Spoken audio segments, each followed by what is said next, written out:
So first of all, thank you everybody for joining us today for our virtual open event. Obviously, we would much prefer to welcome you into our college and show you our facilities and give you a chance to meet the staff that way. But unfortunately, this is the next best thing. So hopefully you find it really useful today and get all the information out of it that you would have done at the open event. So my name's Beth and I work in the marketing team. Shortly on the screen you'll see Rob, who is the tutor at the college, and he's going to run you through all of the information on your course and answer any questions that you might have. So before we start, there are a couple of new people that's just joined on that won't have heard. So you won't be visible on the screen at any point. Your mic and your camera will remain switched off. If you do have any questions and you want to speak to us for any reason, at the bottom of your screen you will see a button that says Q&A and a button that says chat. You can click into that to ask us questions. We may not answer them until the end of the presentation, but we will answer them for you. So I'm just going to make a start and I'm going to share my screen, just show you a quick presentation. It's just general college information, and then I'll pass over to Rob and he'll do the fun, interesting bit. So hopefully now you can all see a presentation on the screen. So I'll just make a start now. So first of all, welcome to St Helens College. Obviously, we're really pleased that you've chose us, or you're thinking about coming to us next year. We'd love to welcome you. So if you've not yet put your application in, applications are still open. If you have put your application in, that's great. If not, and you're just here today to find out a little bit more about the course, then you can put your application in now. Applications are still open, but we would recommend applying as soon as possible, and that will just secure your place for September and give us a chance to contact you for your telephone interview and that sort of thing. So just on that link at the bottom, that's where you can put your application in if you've not already done so. So obviously you're here today to hear about the Games Animation and VFX course, but this is just the other courses that we do offer at college, just in case there's anything else that you may be interested in and you're not sure what we offer. So that's everything at the college across our campuses. So some information for our students. So as a student at St Helens College, you will be entitled to those things on the screen, or may be entitled to some of them. So free breakfast, all of our students get a free breakfast if you're in college on time.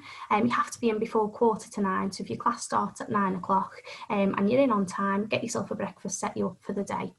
We also offer free travel for our students. So we do have a free college bus that covers a couple of different routes across Wigan, St Helens, Knowsley. But we also have free Arriva bus passes. So for those students that aren't on the free college bus route, you will be offered a free Arriva bus pass. So you'll always have free transport into college. You'll also get a free Microsoft Office 365 package. So you can download that on your own computers, laptops at home, which should help you with any coursework or anything like that. Obviously, I don't know all of the details of the systems and stuff that you will use in your course, but for anything where you need, say, Microsoft Word or anything like that, that's a really good package. Student discount, so it goes without saying, as a student you'll be entitled to discounts whether you go to our college or anywhere else, but with your student pass that will entitle you for discounts in places like the cinema, shops, restaurants, that sort of thing. And then the three at the bottom, so bursaries, free college lunch and assistance to buy course equipment and uniforms. So that's all done off a financial assessment at enrolment. So that's quite personal, different for different personal circumstances. So that is done at enrolment. We do an assessment on each student. So you may be entitled to those things too. At college, we have an excellent safeguarding and wellbeing team, and they work across all of our campuses. So they're there for any support that you may need, whether that's something personal that's going on at home, whether it's something that you're stressed out about. It could just be that you're having a bad day. It could be that college is getting stressful for you and you just need somebody to talk to. Anything along those lines, our safeguarding and wellbeing team are there to support you. All of our staff and students are able to use that service. We also have learner support too. So if you've got anything, any additional learning needs, whether it's dyslexia or anything along those lines, we can offer you some support in class as well. You just need to be honest with us at enrolment stage so we can get that in place for you. And finally, our social media accounts. So our accounts are kept up to date with things like success stories from our past students. If they've gone on to anything, you know, whatever job they've gone into, we use that and we show those stories to show where you can go with our courses. So all of our social media accounts are always kept up to date, and you can check those. If you've got any questions about your application, or if you have not yet received your telephone interview for your course, that admissions email at the bottom, if you could contact us at our admissions, or contact our admissions team, we can look into that for you. So at the moment, our staff are doing telephone interviews with all applicants, but obviously we have quite a lot of people to get through. So if you've not heard from us, I would say by the end of this week, maybe, so Friday the 10th, just drop us an email, because it could be that we've got the wrong contact number for you or something like that on the system. Okay, so that's the end of my short presentation. So I'm just going to pass over to Rob. Like I say, any questions, use the chat or Q&A facility at the bottom, and I'll pass them over to Rob. Okay, thanks. Hello, good morning. I'm Rob Hind. I'm the program leader for the Games Animation VFX course here at St Helens. This is a slightly unusual way of introducing my course to you, but I suppose needs must. I'm going to run through exactly what the course would entail in terms of its teaching, talk a little bit about Next Gen Skills Academy, of which we're a part of, and then I'm going to show you some examples of student work that we've been completing this year. So let's get underway with this, shall we? I'm quite new to Zoom. I've been using other methods to do my classes with, so just bear with me a second, and I will start sharing my screen with you. Here we go. Lovely. There we go. So Games Animation VFX Year 1. We are a 2-year course overall as part of an extended diploma, but you can run either 1 year or 2 years depending on your particular needs. The first year is all about learning the fundamental skills of how to get into industry and all of the techniques that you would need to be able to be a successful animator, games designer, VFX specialist, or 3D modeling artist. And as a bit of a breakdown as to how the course works, we focus firstly on teaching you fundamentals of 3D modeling. We focus on maths and code as well as our first bit of teaching. So in order to be successful in all of the industries that we partake in, as the course was being written, industry sat down with our awarding body and decided what are the fundamental skills that are needed to be able to do well in any 3 of our industries, and built this course around it. So we started off by thinking about how we could get that across to you. 3D modeling is a fundamental skill that you would need to work in any of our disciplines. That would include using software such as Maya, 3ds Max, Blender, or any of the other 3D packages that you can actually work with. All of this is available obviously free to you as students, so we can either be working at home or working in the classroom. So that's quite a nice way to go with that. At the same time, we're teaching you the fundamentals of animation. So we start by looking at traditional histories while working with digital animation workflows. So we work exclusively with Maya for that. We are sent animation assets from industry. So we work very closely with a company called Blue Zoo, who do a lot of animation for the BBC and for films. They send us over characters that we can work with and start animating from the very first day to get you familiar with it. So nice and fun, but I'll show you some of those assets as I work my way through. So that'd be term 1, 3D modeling, game design, animation, maths and code are our main focus. For term 2, we move and we bring in some of the VFX practices. Now, a lot of people ask, what does VFX stand for? It's visual effects, and they feature in everything. So the most obvious VFX would be large explosions, magic effects, floating screens within sci-fi setups, but they can be as simple as adding in a sign into a street that wasn't there in the first place that might be needed for television, or recreating a historical street within a city that doesn't exist anymore for in films. So we bring that in our VFX teaching.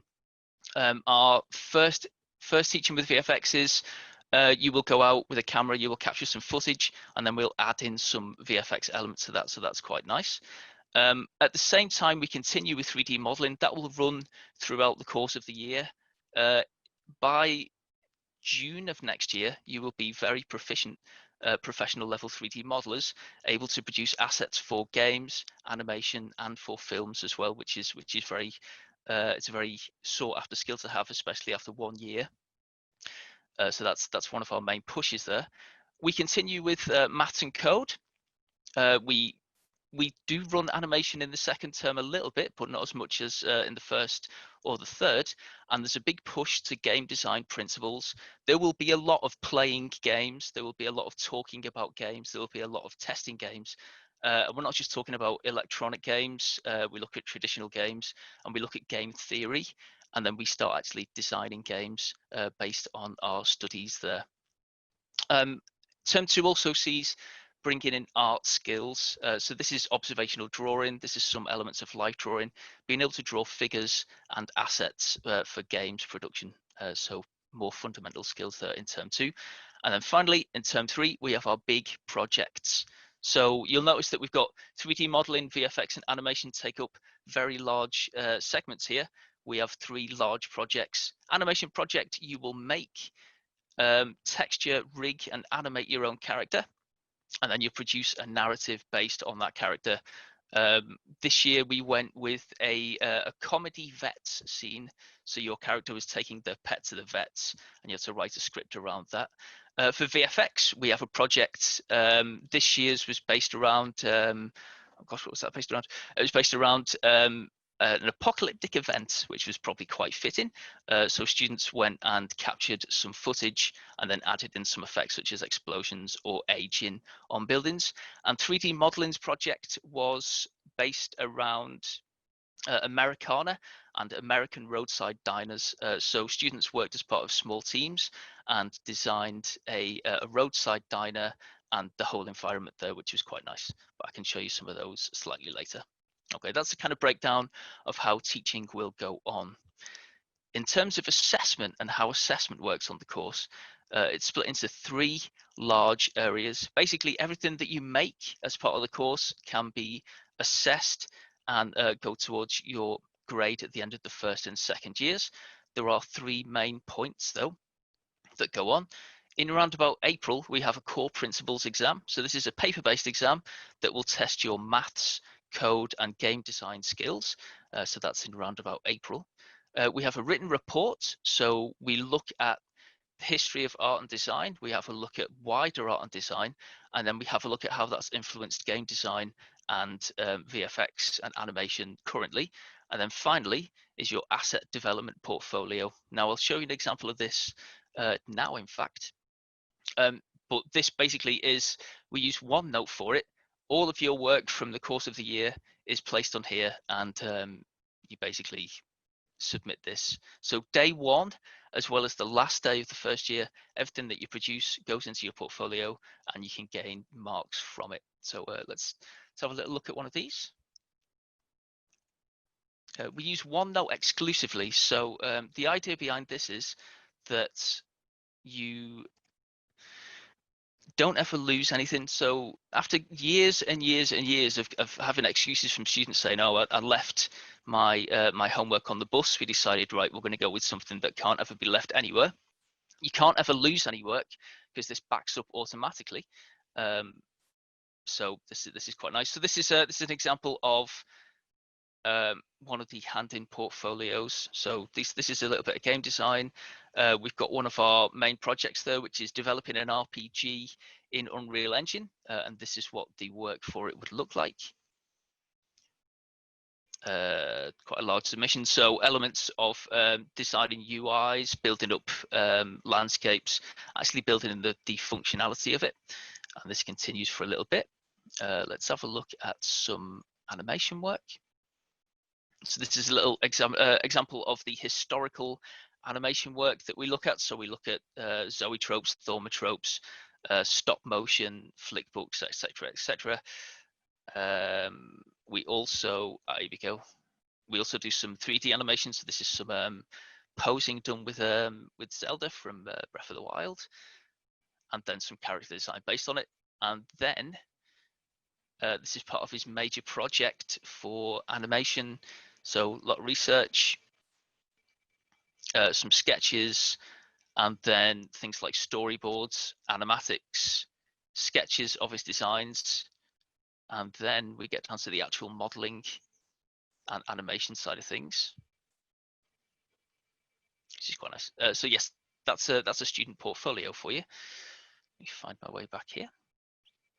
There we go. And yeah, OneNote's quite useful because you can access it on your phone, you can get it on an iPad, or you can have it on your computer at home. You can keep updating things as we go. Every sort of 20 minutes in a class, we'll ask you to take a screenshot and evidence it and put it up onto your portfolio. So that's essentially how we work. Okay. Next Gen. Right, Next Gen Skills Academy. This is an industry body that are included as part of our teaching. Normally, as I'm talking, I've normally got my banner behind me. I can start pointing at various logos, but I can use their website this time. So all of these logos that are flying past you currently are the people that write and are included with our qualification. So we've got Creative Assembly, which are a games and animation company from down in London. We've got Framestore. They are a massive VFX and games company. They did for VFX all of the Star Wars work. They work very closely with ILM also. Blue Zoo, I'll show you some Blue Zoo work shortly. They make all of the animation for BBC, bite-sized BBC, the CBeebies, and wider BBC animation. So very large company, and they are very, very involved with the animation teaching. We've got Double Negative. They are a massive VFX company that work across the globe. You will have seen their work everywhere. Rebellion Studios, Battlefronts, Battlefield, a couple of other different games that they've made. We've got the Imaginarium, or a VFX and animation company. We've got Microsoft Studios, so obviously they are everything essentially. Centroid is a motion capture studio that take care of all the green screen and mocap stuff that we go into. And then obviously Ubisoft, I shouldn't really need to explain who Ubisoft are, but basically they got together with Next Gen Skills Academy and decided we need level 3 students to have these particular skills to be able to go into the industry and have the choice of, after level 3, to either go straight into apprenticeships or go on to university. So they came up with our qualification. What do they provide? I'm just going to click play on this. They provide industry into the classroom essentially. So they will send people from places like Blue Zoo, from Framestore, from Double Negative into the classroom, and they'll work directly with you in the classroom. So 3 times a year, someone will come in from industry and will do a day with you where they'll teach you industry techniques such as rigging, animation, motion capture, etc., etc. And then we build upon that. The other thing that NextGen provide for us are industry briefs, industry assets, and industry resources. So all of the models that we learn from are actually from industry. So we're teaching you skills that are actually currently being used right now in industry. Also, the other thing that they do is have a look at what your tutors are doing, and if we're not doing something that fits with the industry practice, they say, yeah, you need to do this and you need to do this. We also get training as well, so we go off and learn about how to do things that we can then pass on to you. So it's a very nice system. We're just seeing a little bit of the show reel going on here. I sent an email out to most people I think that were on the list for applicants. There should have been a link to the Next Gen Skills Academy website. There's a bit of blurbs there about your tutors on the course as well, and more information about what Next Gen does. Please have a look at that if you have any information about it, or ask questions now. We can cover them at the end. Last year, we had a couple of people in from industry. So we had Chloe from Blue Zoo. She came in and did some 3D animation with us. So things like solid posing, dynamic posing. And we worked with a strange little elf character, which I'll show you in a sec as I scroll down. But she also, she's involved with something called Anim Dojo, which for the summer, as a prospective or as an actual Next Gen student, you can join and work with to learn some animation principles during the summer. We had Tom Box from Blue Zoo also. Now he's the actual managing director of Blue Zoo. He came in and did some lip syncing with us. So we were given a character and a little bit of audio from Stranger Things, because they're making an animated series for this currently, and we had to match the lip sync with the audio. And it was really entertaining because we had to sit there and talk and feel our mouths to try and get the shapes right, and we had little mirrors, so that was quite nice. It was nice seeing a room full of 15 people all kind of pulling strange faces, trying to figure out the shape of an A, like this sort of thing. So that was a nice session, but we got some nice lip sync work out of it. And then finally, we had this chap James Wallace from Space Games with 3 A's, because it's a AAA games company. He made that joke quite a bit, actually. A very funny man.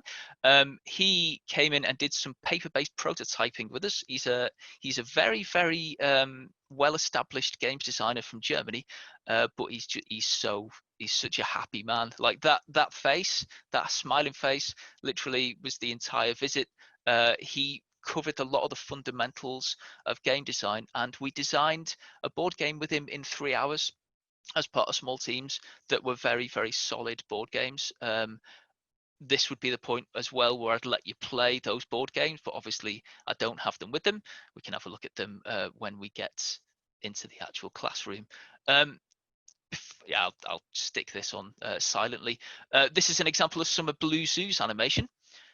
This is the Christmas little short that they do with the elves. Now, we got to use some of the assets from this, mainly the elves that we worked with. So they've got a very specific style to them. Yeah, we got to animate this guy. Nice and fun. We got some good sequences out of it. Yeah, they're a little bit odd, and this video does get a little bit odd. Again, I can send out some links if you want to watch it all the way through, but I think we will leave it there. I would recommend this video also, but yes, running short of time. So in terms of OneNote and keeping track of your learning, what we'd be expecting you to do is to keep this up to date. You'll get a notebook for every single class. Each tutor will have their own individual area, and then as you progress through the year, you'll be putting your work into a portfolio that then goes off to be assessed. We work in a way that generates evidence for your work as you go in, but to get the most out of the course, and we find the best students that go on to with success later after they finish the course, document their learning fully. So every time we go through say a modeling technique, say we had to look at NURBS modeling and lofting between different splines as we were going, the best students are screenshotting this, annotating this, and almost keeping a diary of what they're doing, and that's essentially how we use OneNote. At the beginning of the year, I'll be showing you example OneNotes and how they work, but we'd be kind of expecting you to keep documenting that as we go. Okay, other benefits of joining the Next Gen course. We are affiliated and part of UKI, which is the UK Interactive Entertainment Body. Now, what these guys do is they set up game jams, they set up meetups, and they deal with all of the apprenticeship positions that exist within industry. So starting off with game jams are short game design events where you basically work as part of a small team. They're normally about a week long, and you work really hard all week, hand your game in at the weekend, and then you get feedback and possibly win. We had 2 teams entering the UK Game Jams this year. Unfortunately, none of them won this year. I would say that was because it was bias, obviously, but yeah, we got a commended mention for one of the games. It was a space-based maze type game based around a theme called the New Normal, which was very nice. But we got a commended there. Yeah, not a bad thing to do. Something that I'd recommend you doing definitely, because of the pressures of working on something in such a short time to produce something worthwhile. Next thing would be the apprenticeship positions that UKI deal with. Basically, places like Sony-based studios, Blue Zoo animation studios, Centroid, Framestore will get in contact with Yuki and say, okay, we have a number of apprenticeships available for graduates of the level 3 course. Who have you got? Yuki then get in contact with your tutors. We then put people forward for these apprenticeships. They would consist of mostly working in London, obviously getting paid enough to live down in London, but working as an apprentice from the age of about 18, which again is a very nice opportunity to take care of. Yeah, they send out mail each week with dates and updates of what's going on within the games industry. Obviously, lots of opportunities come from this. Next thing is our Next Gen Graduate Showcase. So at the end of year 2, we go down to, it's normally Kingsway College in London, which is central London. We go down as part of the Next Gen cohort. There are 11 colleges that run Next Gen qualifications. It's going to be always capped at about 12, so it's quite an exclusive event. All the students come together, all the industry people come together, we get a classroom and we show off our game projects from the second year and then get feedback from industry. So this is an opportunity to be in front of people who are working in industry, get yourself noticed, and potentially get taken on as apprentices from that point. A big selling point of the Next Gen course is that industry come and take people on. Obviously, the very, very able people, but they come on and take people on directly from the level 3 course, which is nice. And then finally, this is a tech level qualification as it's classified. So we are right at the forefront of the change in education that's going on. Basically, your qualification will be valid for the next sort of 10, 15 years, and is on a par with A levels, which is very nice. And I think I'm running out of time actually. Just to cover entry requirements and alternative courses, just in case you haven't checked or been informed, the entry requirements are 4 GCSEs, 4 to 9. We would ask for English or maths. There is maths tuition as part of the course, so having stronger math skills is desirable, but not essential. You can also study GCSEs at the same time. We do offer as well, for people that are more able with maths, the opportunity to sit for a AS level in maths at the same time as studying the course, so that's quite nice. So that is something that you may want to consider as part of this. Now, as I'm in my last 5 minutes, I'm just going to show you an example of one of the student games from this year. So this is a prototype game made for a company called Zyotech. They made Untitled Goose Game, which is a mischief-based game, and this is what my students handed in not long ago. So our character is a fox spirit, and he's wandering around a winter scene. And we have, actually, there we go. We've got some basic functionality going on, things like we can interact with trees. I'm going to try not fall off here. There we go. We've got some deer NPCs here. Now the narrative asks you to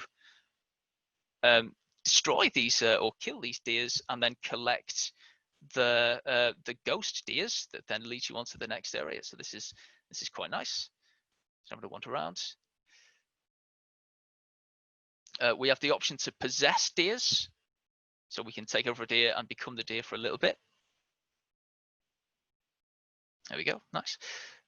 We need to, it's basically set up as a bit of a puzzle game, so we need to try and get through to the next area as our main objective. Let's see where we can go.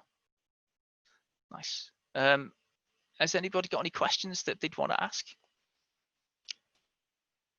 I realise I've just waffled for a good half an hour there, but I have popped into the chat facility to see if anybody's got any questions a couple of minutes ago, but no one has replied. If anyone has got any questions, just use the chat or the Q&A facility to ask those. Okay, so this is basically Unreal Engine. I'll show you what this looks like outside of the actual game. So if I fly up, this is what the level looks like as an actual level. A nice top-down view there. So a lot of work went into this. This was part of the second year synoptic project. So during the second year, you work as part of a 3-person team and you'd either be a programmer, a modeler, an animator, or you'd be a prop designer. They designed this level, designed all the gameplay, and then during June, we had an industry panel where basically students presented the stage that the game was up to a panel. I think it was there were about 4 people, so a couple of people from Ubisoft, a couple of people from Microsoft Studios, and the owner of Xiotech Games, who wrote the brief, and yeah, they gave feedback and asked them to work on the level design. So we figured it out, and we made a nice playable game here. So this was the culmination of that 2 years work. Rob, so we've had a couple of questions in. So first off, what day will we be in college? What days will we be in college, and when would they be starting? Right. In terms of when you'd be starting, it's going to be around about the 9th of September as a provisional start date. In terms of timetables, obviously nothing can be fully finalised yet, but generally, under normal circumstances, you'd be in 3.5 days a week to 3 days a week. I think from discussions that have been going on and some of the planning, that's going to be roughly the same. There may still be some online learning and distance learning going on as well for the first term at least, if not into the second term. But all of the software that we use is freely available to work with at home, as provided you've got a computer. The other thing that we can also provide if you don't have a computer is a laptop to work with from home, but that would be something that we'd need to set up as and when September comes around. We've just had another one.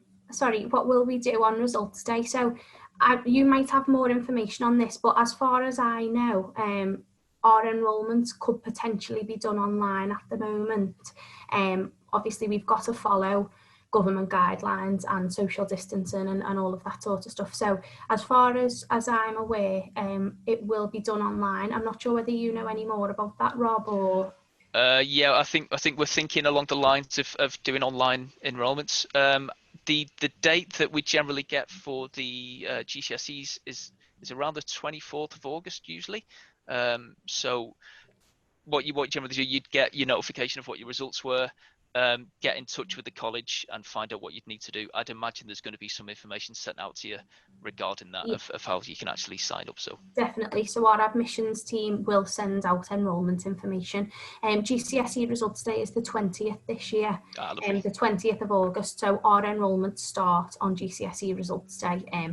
As far as I know, it will be online, but obviously you will get more information on that as soon as we know. You will know, because we obviously do need to stick to government guidelines of social distancing and that sort of thing.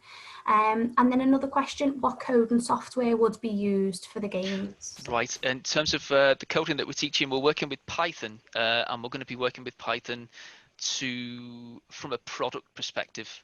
So a lot of people coming in from computer science already know Python as well, so we're working with those strengths. Python is the fundamental for all rigging practice, for animation practice. We use it in Unreal Engine as well as the blueprint system with Unreal, which is nice. There will be some C++ also built into it, but mostly Python and blueprints as we go there. Okay, fab. So that's all that we've got. We've just got a final message just to say thank you very much. It was very interesting, so that's lovely. Lovely, thank you. So we have come to the end of the Games, Animation and VFX session. So thank you all so much for joining us today. We are now moving into our graphic design session. So if you are here for graphic design, please stay on. If you are here for Games, Animation and VFX and want to listen to graphic design, that's fine, you can stay on. But if not, if you were just for Games, Animation and VFX, you are able to leave the session now. So thank you all for attending, and thanks so much, Rob, for your presentation. Thank you. Bye-bye. Thanks a lot. Bye.